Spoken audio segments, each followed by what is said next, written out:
Tired of guessing where your work hours went? Let's unlock the secrets to accurately tracking your time in QuickBooks Online so you can get paid right and bill your clients with confidence. First, navigate to the Time section. In the left-hand menu here, you'll find several ways to log your hours.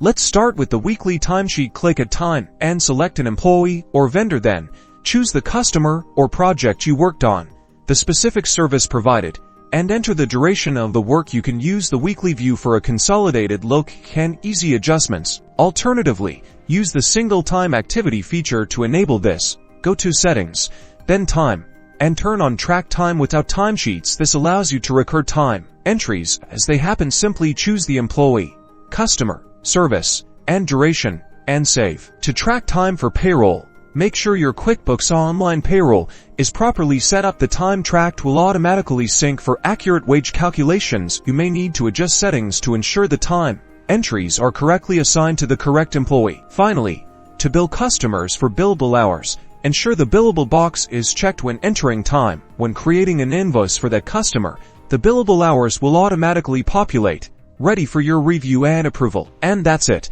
You're now equipped to accurately track your time in QuickBooks Online, streamline your payroll, and invoice your clients effectively. For more QuickBooks tips and tricks, subscribe to our channel.